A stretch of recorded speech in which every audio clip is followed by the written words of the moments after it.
আশা করে সবাই তুলেন একটু, আশা করে রিসিভ কপি হইল। আইনের শাসন থাকলে আমার কি আর বলবো, জুমলা মিথ্যা আর মিথ্যা, যেটা সোশ্যাল মিডিয়ার মধ্যে আজকে দেখলাম। ঘুমের থেকে উঠলেই মিথ্যা আর মিথ্যা, রাজ্যের মধ্যে দেশের মধ্যে মিথ্যা মামলা, মিথ্যা কথা, মিথ্যা প্রচার।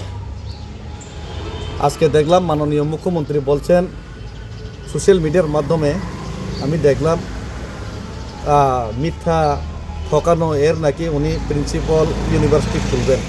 ওইটার মধ্যে দেখলাম কেউ মিস কল দিলে চাকরি, কেউ 10,323 को नौकरी मिलेगा ही मिलेगा, घुमा घुमा के सालाना चालाना, কেউ এই বলছে, কেউ বলছে 50,000 চাকরি। তো এই করতে করতে কিছুদিন আগে আমি ত্রিপুরার মধ্যে যে অন্যায় হচ্ছে সংখ্যালঘুদের বিরুদ্ধে ত্রিপুরা একট বাস্তবায়ন হচ্ছে না, এর বিরুদ্ধে আমি দিল্লিতে পেদল যাত্রা করলাম।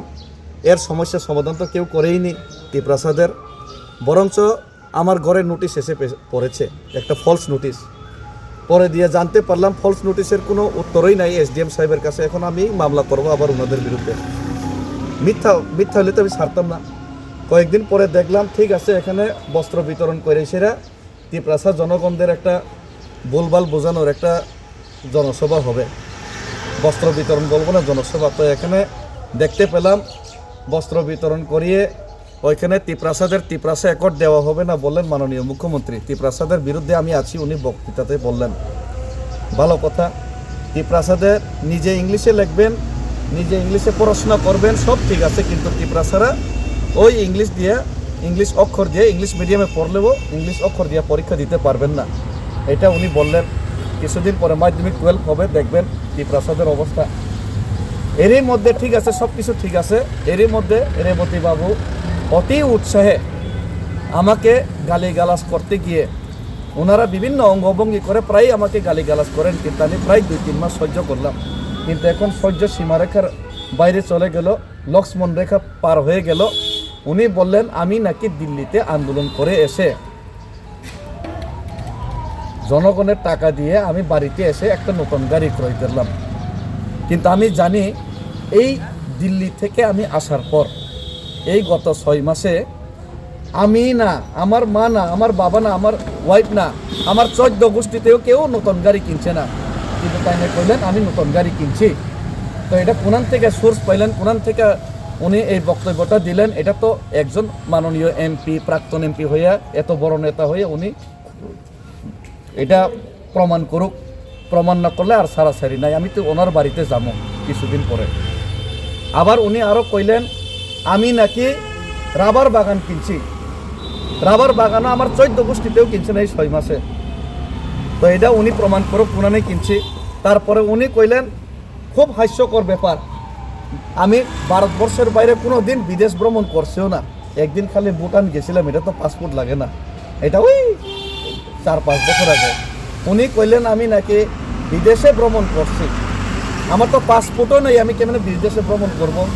তো এইসব মিথ্যা উনি যে প্রচার করছেন, এইটা ভিডিওর মাধ্যমে সোশ্যাল মিডিয়ার মাধ্যমে যে প্রচার হইল, এটা তো আমার মানহানি হইল, এটা তো আমি সহ্য করতে পারলাম না। এই লেগেই আমি ওনার বিপক্ষে এই মানহানি মামলা করতে আজকে বাধ্য হলাম। উনি এটা কোর্টের মধ্যে জবাব দিক যে আমি কোনানে গাড়ি নতুন কিনলাম, কোনানে আমি রাবার বাগান কিনলাম, কোনানে আমি বিদেশ ভ্রমণ করলাম আমি বিনা পাসপোর্টে, এটা উনি প্রমাণ করুক। আর একটা কথা, কোনো সারাসারি নাই, এফআইআর করলেও ওনাদের বাড়িতে আমি যাব। আমি জানি মুখ্যমন্ত্রী মানিক সাহার কোয়ার্টারের সামনেই জিষ্ণু দেববর্মা মাননীয় প্রাক্তন ডেপুটি সিএম, এখন বর্তমান রাজ্যপাল, উনি যে কোয়ার্টারে থাকতেন, এখানেই প্রাক্তন সাংসদ, এখন উনি এখানে থাকেন।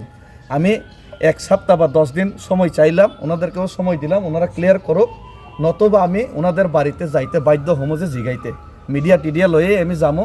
এবং শুধু এটা না, ওনাদেরকে আমি একটা অফার দিলাম, হুমকিও দিচ্ছি না, অফার দিলাম, আমি বিজেপিতে জয়েনিং করালাম।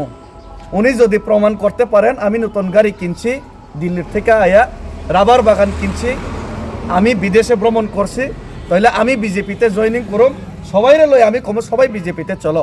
আরও একটা জিনিস, মুখ্যমন্ত্রী মানিক সাহা মহোদয় ওই এখানে বাসন দিলেন, গতকালকেও বাসন দিলেন, প্রায় বাসন দিলেন। এডিসিতে নাকি উনি এডিসির যে দপ্তরগুলিতে উনি নাকি 6,500 কোটি টাকা উনি পাঠাইলেন গত 25-26 অর্থ বছরে। তো আমরা হতবাক, 6,500 কোটি টাকা এডিসির মধ্যে এত কাজ নাই, পয়সা নাই। পরে দিয়ে আমি এডিসির মাননীয় কার্যনির্বাহী সদস্য CM পূর্ণচন্দ্র জমাতিয়াকে আজকেও কল করলাম, ওই কত টাকা রিসিভ হয়েছে জিজ্ঞাসলাম। উনি কইলেন মাত্র 670 কোটি টাকা না কত রিসিভ হইল এই বছরে। তো কাগজ দিতে পারবেন নি জিজ্ঞাসলাম, উনি কইলেন কাগজ দিয়ে দিব কত টাকা রিসিভ হয়েছে। তো উনি তো রেডি আছে, 650 কোটি টাকা যেটা এডিসিতে রিসিভ হয়েছে ওই কাগজ কালকে দিয়ে দিব। ওই কাগজটা আমি নিমু। তো মানিক সাহাব মাননীয় মুখ্যমন্ত্রী মহোদয় 6,500 কোটি টাকা যদি এডিসিকে দিয়া থাকে, উনিও কাগজ দিক। কয়েকদিন আগে বিধানসভাতে মাননীয় বিধায়ক রঞ্জিত দেববর্মা প্রশ্ন তোলার চেষ্টা করলেন, কিন্তু উত্তর দিতে পারলেন না, প্রশ্নও অ্যাকসেপ্ট করা হলো না।